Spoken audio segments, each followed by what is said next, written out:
कहानी की शुरुआत में हम एक ब्लैक आदमी को देखते हैं जो आधी रात को एक सुनसान सड़क पर गुजर रहा होता है। वो रास्ता भटक गया था, इसलिए वो फोन पर किसी से एड्रेस पूछ रहा होता है। तभी अचानक एक सफेद कार उसका पीछा करने लगती है और जल्दी उस ब्लैक आदमी को पता चल जाता है कि कोई उसका पीछा कर रहा है।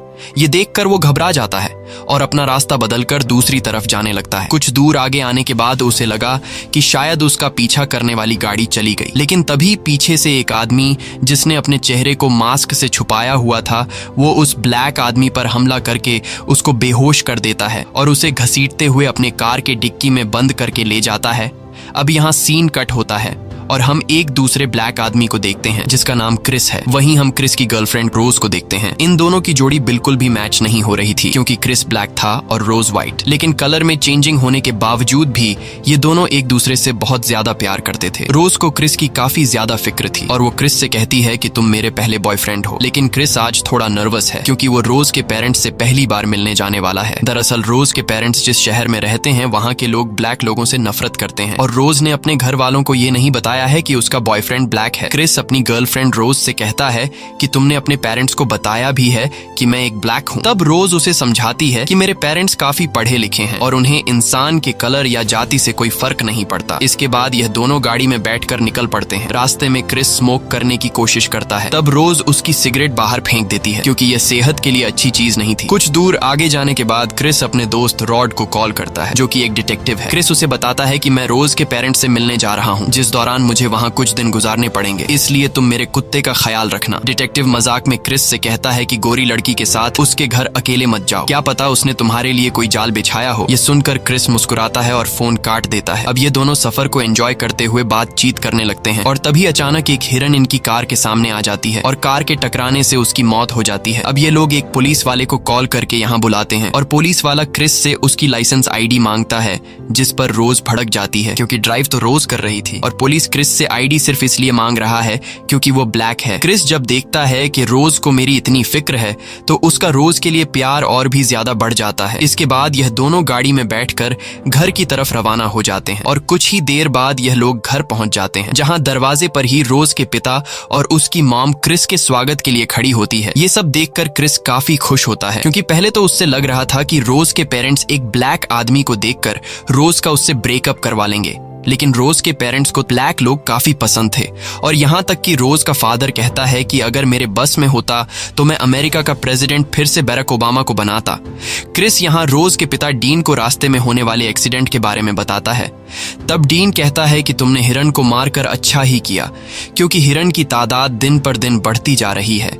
इसके बाद डीन क्रिस को घर का टूर देने लगता है और उसे अपने फादर की तस्वीर दिखाता है जिन्होंने ओलंपिक्स में रेस की थी, लेकिन वो रेस में दूसरे नंबर पर आए थे और पहले नंबर पर एक ब्लैक प्लेयर आया था।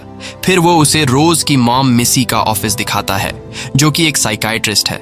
साथ ही डीन क्रिस से कहता है कि मैं खुद भी एक न्यूरोसर्जन हूँ। वहीं बातें करते हुए जब ये लोग बाहर गार्डन में आते हैं तब क्रिस इस घर के नौकर वॉल्टर को देखता है और इस घर की कुक जॉर्जिना को देखता है जो कि दोनों ब्लैक हैं। अब इससे पहले कि क्रिस सोचे कि इन गोरों की फैमिली ने जानबूझकर ब्लैक्स को नौकर रखा हुआ है, तभी डीन बताता है कि इन दोनों को रोज के दादा और दादी की देखभाल करने के लिए रखा गया था और जब दादा दादी की डेथ हुई तो मैंने इन दोनों को जॉब से नहीं निकाला बल्कि उन्हें भी अपने परिवार का हिस्सा बना लिया। यह सुनकर क्रिस को काफी अच्छा लगता है और मन ही मन क्रिस सोचता है कि यह लोग कितने नेक दिल हैं। यहाँ हम ऑडियंस देखते हैं कि रोज की फैमिली हद से ज्यादा क्रिस के साथ अच्छे से पेश आ रही है। इसके बाद यह पूरी फैमिली ड्रिंक के लिए टेबल पर बैठती है। तब घर की नौकरानी जॉर्जिना क्रिस के ग्लास में ड्रिंक भरने लगती है, लेकिन ग्लास में ड्रिंक भरते हुए वो सोच में चली जाती है और क्रिस के ग्लास में ड्रिंक फुल होने के बावजूद भी वो शराब डालती जा रही होती है। ये देखकर क्रिस को कुछ अजीब लगता है। तब रोज की मॉम मिसी जॉर्जिना को जाकर आराम करने के लिए बोलती है। इसके बाद डीन क्रिस से उसके पेरेंट्स के बारे में पूछता है। तब क्रिस बताता है कि जब वो छोटा था तब उसकी मॉम एक कार एक्सीडेंट में मारी गई थी और मेरे फादर ने दूसरी शादी कर ली और अब मैं अकेला रहता हूँ। ये सुनकर डीन के चेहरे पर हमें खुशी नजर आती है और वह समझ जाता है कि क्रिस अब इस दुनिया में अकेला है और पीछे उसका कोई भी पूछने वाला नहीं। तब डीन क्रिस से पूछता है कि क्या तुम सिगरेट पीते हो, जिस पर क्रिस कहता है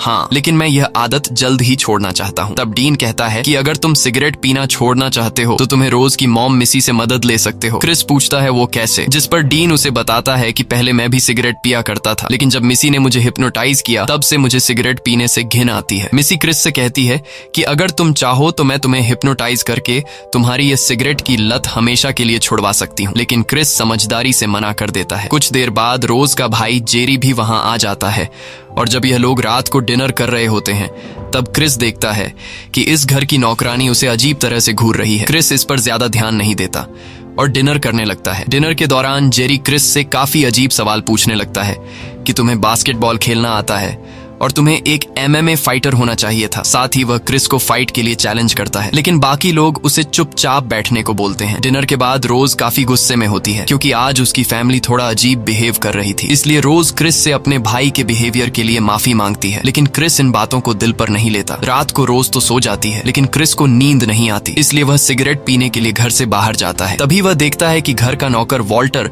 बहुत तेजी से भागता हुआ उसकी तरफ आता है और मुड़कर दूसरी तरफ चला जाता है। वही क्रिस जब अपनी नजर घर की तरफ घुमाता है तब वह देखता है कि घर की नौकरानी भी जागी हुई है, जो उसे काफी अजीब नजरों से घूरती जा रही है। यह सब देखकर क्रिस घबरा जाता है और सीधा वापस घर के अंदर चला जाता है। घर के अंदर जाते ही अचानक मिसी लाइट ऑन करके क्रिस से कहती है, तुम जानते भी हो कि सिगरेट सेहत के लिए अच्छी नहीं है। वह क्रिस को अपने पास बुलाकर कहती है कि आओ आज मैं तुम्हारी ये सिगरेट की आदत छुड़ा दूं। क्रिस मिसी की बातों को हल्के में लेकर उसके सामने बैठ जाता है और सोचता है कि जो आदत मैं पिछले कई सालों से छोड़ने की कोशिश कर रहा हूँ वह इतनी आसानी से यह औरत मुझसे कैसे छुड़ा पाएगी। मिसी के हाथ में एक कप और चम्मच थी जिसे वह लगातार घुमाए जा रही थी। अब मिसी क्रिस से उस रात के बारे में पूछती है जब उसकी मॉम की मौत हुई थी। क्रिस को उस बारे में कोई भी बात नहीं करनी थी, लेकिन जैसे ही मिसी चम्मच को कप में तेजी से घुमाती है तब क्रिस उसे जवाब देने लगता है और जो मिसी पूछती है क्रिस ना चाहते हुए भी चुपचाप उसका जवाब दे देता है। असल में क्रिस को पता भी नहीं चलता और मिसी सिर्फ चम्मच की आवाज से क्रिस को हिप्नोटाइज कर लेती है। क्रिस को भी कुछ समझ नहीं आ रहा होता कि उसके साथ यह क्या हो रहा है और कुछ ही देर बाद मिसी क्रिस को पूरी तरह से कंट्रोल करके उसे एक संकन प्लेस में भेज देती है। अब इस कंडीशन में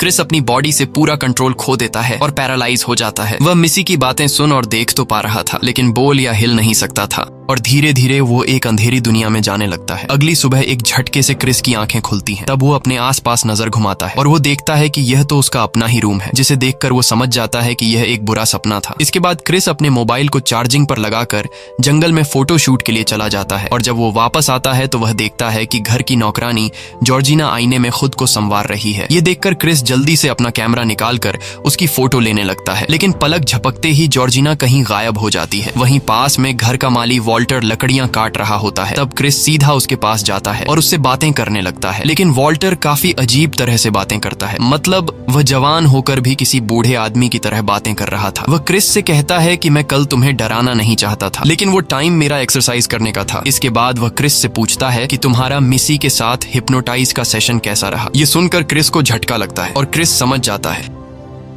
कि कल रात जो कुछ हुआ था वह कोई सपना नहीं था, बल्कि रियल में मिसी ने उसे हिप्नोटाइज किया था। ये सब जाकर वह सीधा रोज को बताता है कि तुम्हारी मॉम ने कल रात मुझे हिप्नोटाइज किया था और अब मुझे सिगरेट के बारे में सोचकर भी उल्टी आ रही है। अब इनकी यह बातें चल ही रही होती हैं कि बाहर से गाड़ियों के शोर की आवाज आती है। तब हम देखते हैं कि उनके घर पार्टी के लिए बहुत सारे अमीर लोग आए हैं और वह सभी वाइट लोग होते हैं। लेकिन यहाँ हमें एक अजीब बात देखने को मिलती है कि वो लोग यहाँ के नौकर वॉल्टर को गले लगा रहे होते हैं। जब वह लोग क्रिस को देखते हैं तो सभी क्रिस के पास आते हैं और क्रिस से अजीब अजीब सवाल करने लगते हैं। साथ ही वो लोग क्रिस की बॉडी शेप की तारीफ करते हैं और उसकी बॉडी पर हाथ फेरकर उसे फील करने लगते हैं। ये सब देखकर क्रिस को काफी अजीब लगने लगता है। वहीं क्रिस को इन सब के बीच एक अपने जैसा ब्लैक लड़का दिखाई देता है, जिसे देखकर क्रिस सीधा उससे मिलने जाता है। ये आदमी अपना नाम लोगन बताता है और जवान होने के बावजूद उसने किसी बूढ़े की तरह कपड़े पहने हुए थे। वहीं लोगन की पत्नी भी आ जाती है जो कि एक वाइट थी और लोगन से वह उम्र में करीब 30 साल बड़ी थी। यहाँ हम एक चीज नोटिस करते हैं कि यहाँ क्रिस के अलावा जितने भी ब्लैक लोग हैं उन सभी ने अपने सिर को छुपा कर रखा है। यहाँ का माली वॉल्टर जो हमेशा हैट पहनता है, लोगन ने भी वैसी ही हैट पहनी हुई है और इस घर की नौकरानी जॉर्जिना ने भी अपने बालों से माथे को छुपा रखा है। वेल, इसके पीछे क्या रीजन है ये तो हमें आगे ही पता चलेगा। कुछ देर बाद क्रिस मिलता है जिम हडसन नाम के एक आदमी से, जो कि एक आर्ट गैलरी का ओनर है, और वह क्रिस के खींचे हुए फोटोज की तारीफ करता है। हडसन बताता है कि वह भी एक फोटोग्राफर बनना चाहता था, लेकिन एक बीमारी की वजह से वह अंधा हो गया है। इसके बाद क्रिस वापस ऊपर अपने कमरे में जाता है और हम देखते हैं कि उसके जाते ही सभी लोगों ने बात करना बंद कर दिया और ऊपर क्रिस को देखने लगते हैं, जैसे कि वो लोग सिर्फ क्रिस को दिखाने के लिए ही बातें कर रहे थे। क्रिस कमरे में देखता है कि उसका मोबाइल कोई बार बार चार्जर से निकाल रहा है और उसे लगता है कि शायद ये जॉर्जिना का काम है। कुछ देर बाद जॉर्जिना आती है और वह क्रिस से माफी मांगती है कि शायद कमरे की सफाई करते हुए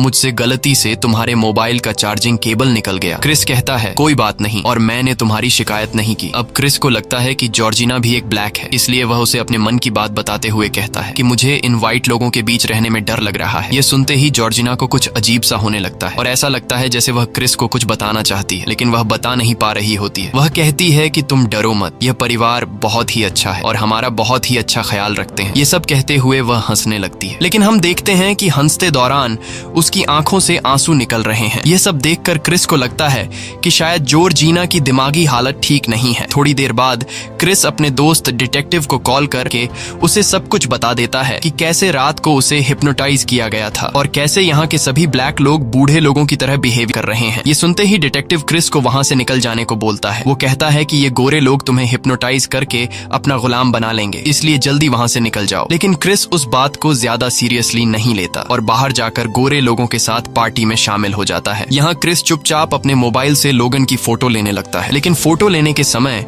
उसके मोबाइल की टॉर्च ऑन हो जाती है और फ्लैश के कारण लोगन को कुछ हो जाता है। उसके नाक से खून निकलने लगता है और वो गुस्से में क्रिस पर हमला कर देता है। हमले के दौरान वो बार बार क्रिस से कहता है कि यहाँ से भाग जाओ। ये सब सुनकर क्रिस समझ जाता है कि यहाँ जरूर कुछ गड़बड़ है। इसके बाद सभी लोग लोगन को एक रूम में ले जाते हैं और कुछ ही देर बाद वो बिल्कुल ठीक हो जाता है और सभी लोगों से माफी मांगता है जो कुछ अभी उसने कुछ देर पहले किया। डीन क्रिस को तसल्ली देते हुए कहता है कि तुम डरो मत, लोगन एक बीमारी का शिकार है। और वो मोबाइल के फ्लैश को देखते ही उसे मिर्गी के दौरे पड़ते हैं, लेकिन क्रिस अभी भी डरा हुआ था, इसलिए उसकी गर्लफ्रेंड रोज उसे एक नदी के किनारे ले आती है, जहाँ क्रिस रोज को बताता है कि उसे यहाँ बिल्कुल भी अच्छा नहीं लग रहा, इसीलिए हमें यहाँ से जाना चाहिए। लेकिन रोज उसे कहती है कि मैं तुम्हारे साथ हूँ, यहाँ तुम्हें कुछ भी नहीं होगा, बस कुछ दिन इंतजार करो और फिर हम यहाँ से चले जाएंगे। ये कहते ही रोज क्रिस को गले लगा लेती है। तब क्रिस रोज की बात मान लेता है, ये सोचते हुए कि वैसे भी मुझे अपनी जिंदगी रोज के साथ बितानी है और यहाँ जो कुछ भी हो रहा है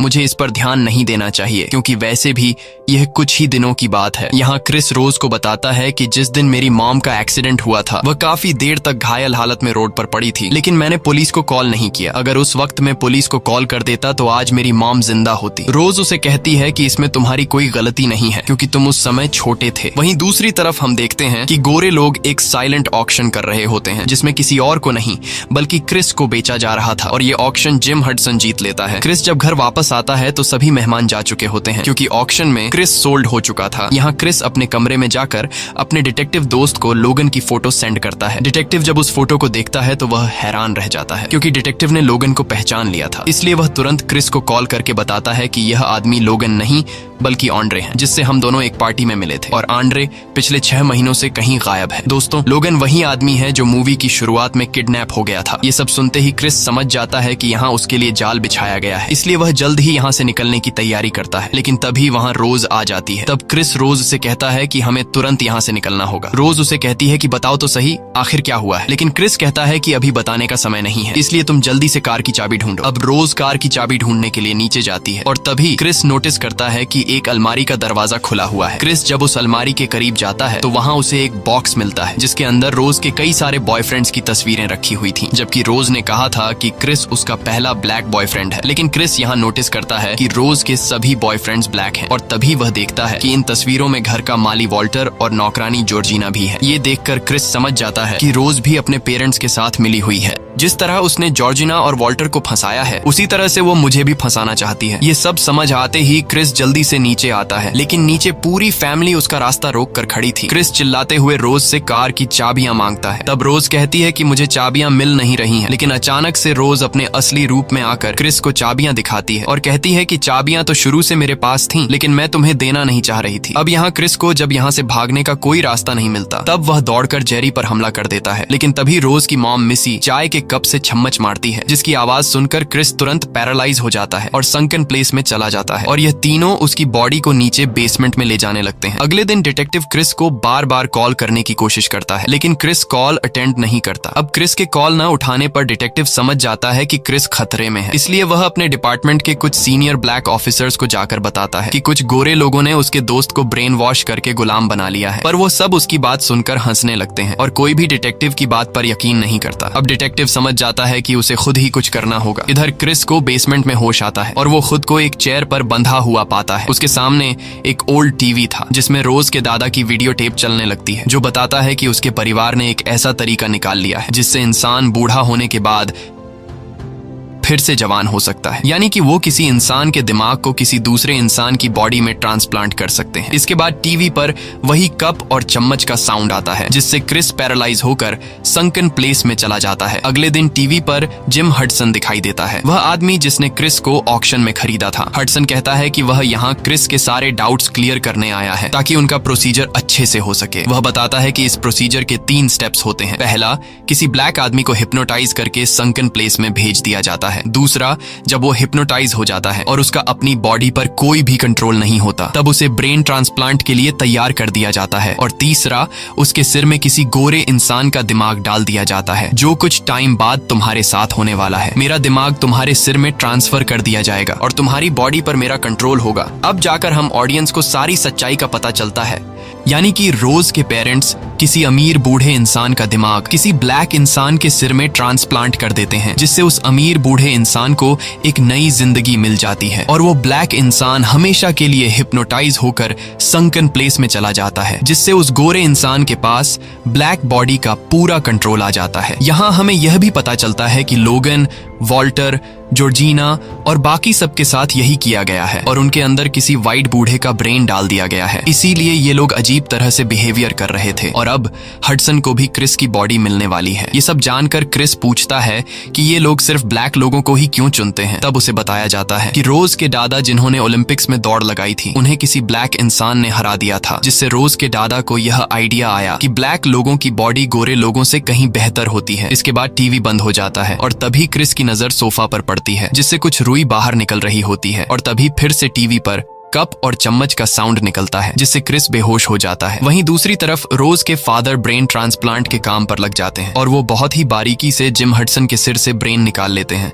और क्रिस के सिर में ट्रांसप्लांट करने के लिए रेडी कर देते हैं। अब बारी थी क्रिस को ऑपरेशन थिएटर में ले जाकर उसके सिर में हडसन का दिमाग लगाने की, इसलिए रोज का भाई जेरी क्रिस को लेने के लिए आता है और वह क्रिस के हाथ खोलकर जैसे ही दूसरी तरफ मुड़ता है, तभी पीछे से क्रिस किसी भारी चीज से उसके सिर पर वार करके उसे बेहोश कर देता है। यहाँ हमें पता चलता है कि जिस सोफे पर क्रिस बैठा हुआ था, उसकी रुई उसने अपने कान में ठूंस ली थी, जिस वजह से कप और चम्मच वाली आवाज उसे सुनाई ही नहीं दी और क्रिस बेहोश होने का नाटक कर रहा था। वहीं डीन अपने बेटे को ढूंढने के लिए बाहर आता है कि इतने देर से वह क्यों नहीं आया, पर तभी क्रिस एक हिरन का स्टैच्यू उठाकर सीधा डीन के पेट में घोंप देता है, जिससे डीन की वहीं पर मौत हो जाती है। अब क्रिस यहाँ से भागने के लिए जैसे ही मेन डोर पर पहुंचता है तो वहां मिसी खड़ी होती है और मिसी समझ जाती है कि क्रिस हिप्नोटाइज नहीं हुआ है, इसलिए वह टेबल पर रखा चाय की प्याली और चम्मच की तरफ दौड़ती है। लेकिन उससे पहले कि वह इस चम्मच और प्याली को उठा पाती, क्रिस प्याली को धक्का देकर तोड़ देता है। अब चम्मच और प्याली के बिना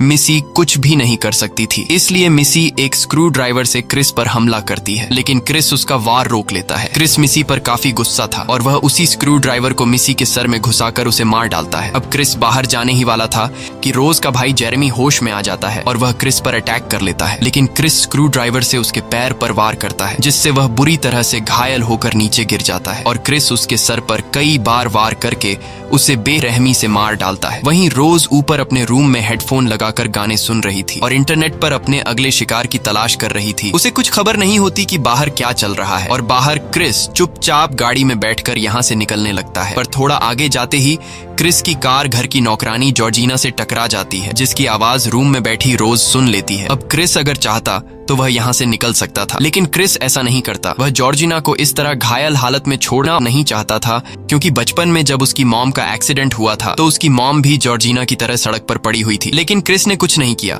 जिस वजह से क्रिस की मॉम की डेथ हुई। इसलिए क्रिस जॉर्जिना को उठाकर गाड़ी में बिठा लेता है। वहीं रोज भी बंदूक लेकर बाहर आती है और दादी माँ चिल्लाने लगती है। तभी हम जॉर्जिना के माथे पर कुछ कट्स देखते हैं और रोज के दादी माँ चिल्लाने से हमें पता चलता है कि जॉर्जिना के सर में रोज की दादी माँ का ब्रेन ट्रांसप्लांट किया गया है। और यही वजह थी कि जॉर्जिना, लोगन और वॉल्टर हमेशा टोपी पहना करते थे, ताकि उनके सर में लगे कट्स किसी को नजर ना आ सके। वहीं हम देखते हैं कि जॉर्जिना यानी कि दादी माँ के हाव भाव बदलने लगे हैं। वह काफी गुस्से से क्रिस को देखती है और चिल्लाकर कहती है कि तुमने मेरी सारी फैमिली को मार डाला। ये कहते ही वह क्रिस पर हमला कर देती है। अब खुद को बचाते हुए क्रिस का ध्यान गाड़ी पर नहीं रहता, जिससे गाड़ी का जोर से एक्सीडेंट होता है।